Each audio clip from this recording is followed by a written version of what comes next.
All right, ladies and gentlemen, we are starting in on chapter 6, unit 6, and unit 6 is about probability. We worked on some probability last year, so it should look familiar to us.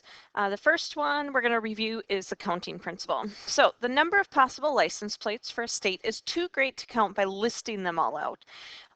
It's so much more efficient to count the number of possibilities using our fundamental counting principle. So if we think about a license plate here in Minnesota, it's 3 letters followed by 3 numbers. So how many choices do you have for each letter? Well, there are 26 letters in the alphabet. And as we can see here, even just in our example, you can repeat letters on your license plate. So that does not change. You have 26 choices for each of them. For our numbers, we can have anything from 0 to 9. So if we think about how many choices 0 to 9 gives us, that's 10 choices for each number spot. So to find our total number of possibilities, we're going to multiply all 3 of those numbers.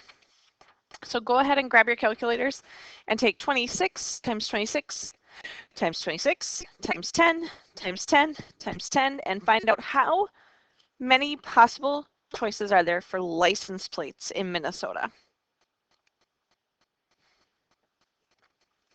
So if you did that, you should get 17,576,000.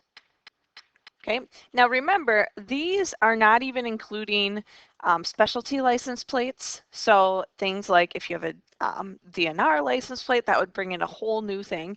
It doesn't include like if you write a name on it, if you have a catchy catchphrase for it. So lots of choices there. All right, so let's remind ourselves terms to be familiar with. All right, outcome. It's the result of a single trial. So for your example, you should write down the flipping of a coin once results in 2 outcomes, heads or tails. So flipping a coin, outcome. All right, I'm going to keep reading. Go ahead and make sure that you're pausing the video after maybe I get through all of them.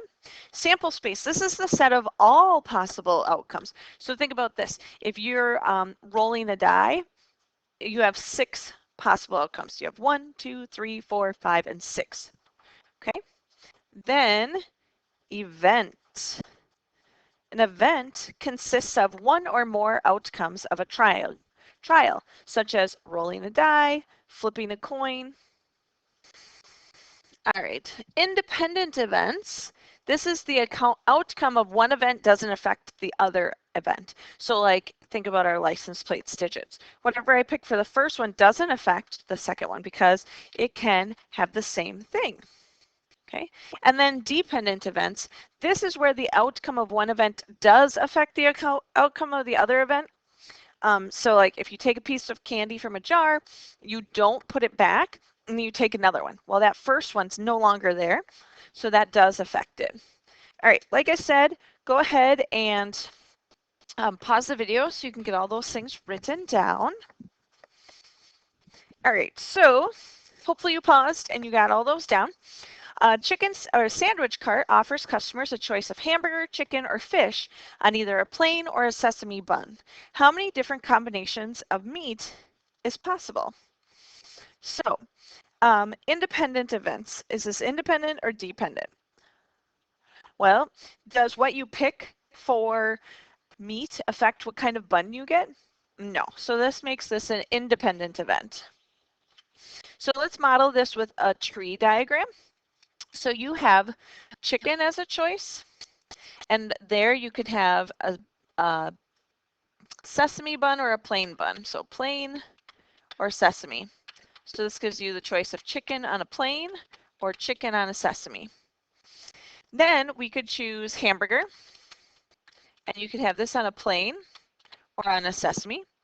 So we get a hamburger on a plain bun or hamburger on a sesame bun. And then I'm just going to slide this down a little bit. You could have fish, and you could have it on a plain bun. You could have it on a sesame. So fish on a plain, fish on a sesame. So how many different choices total do we have here? Well, we have 6 possible sandwiches. Okay. Then we say the fundamental counting principle, what we just kind of talked about. Okay, so here the little rectangle next to it says, if one event can occur m ways and another in n ways, then the number of ways both events can occur is equal to m times n ways. This can be extended to 3 or more events as well. Okay, so for how many other choices you have, you can multiply them. Okay, so here we had how many choices for meat? Well, we had chicken, fish, and hamburger, so 3. And how many choices for bun? We had 2. So that gives us 6 choices. So you can list them all, or you can just multiply the number of possibilities. I think that's easier. All right, so let's turn the page and look at the number 2. It says to check a voicemail, owners may have to enter a 3-digit code. Determine whether choosing each number is an independent or a dependent event, and then determine how many codes are possible. Okay, so we want to think about this. Does it say anything in there about it can repeat a number or it can't repeat a number? I don't see anything about that. So we actually can do this independent or dependent. So let's start with independent. If it's independent, it's like the license plate. The numbers you can repeat. So your code could be 000. Okay, so that means I have 0 through 9 choices for my first digit. I have 0 through 9 to choose for my second digit. And I have 0 through 9 to choose for my third digit. So I have 10 choices, 10 choices, and 10 choices. And if I multiply those, this gives me 1,000 possibilities for a code. That's if I can repeat a number. Now, if I can't repeat a number, maybe we should write under there like can repeat number. Okay, dependent. This is going to be a cannot repeat. So once you use a number, you cannot use it again. Okay, so 3-digit code.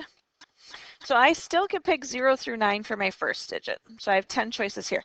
But now I've used one of them, so it's no longer a possibility. So now I only have 9 choices. Ooh.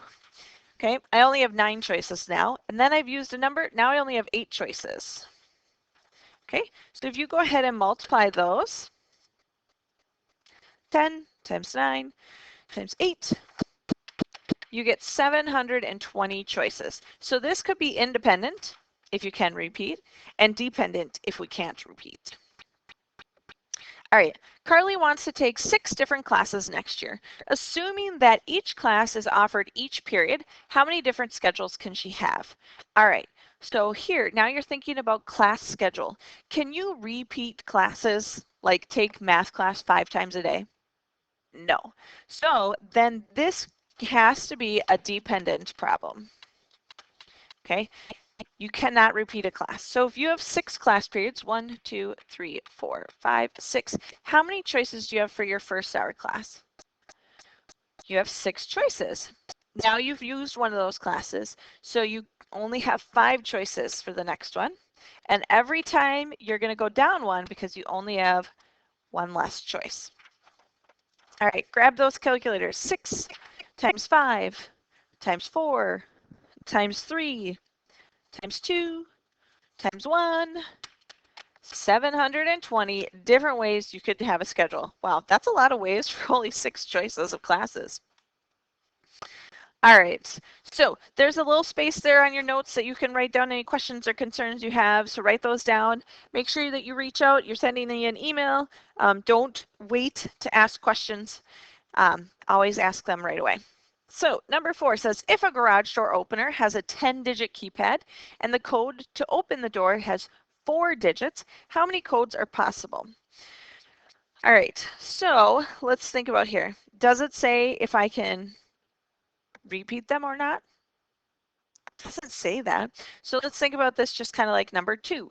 If I can repeat, so I have a 10-digit keypad, so that means 0 through 9. And I have 4 digits, 2, 3, 4. All right, so this means I can repeat them.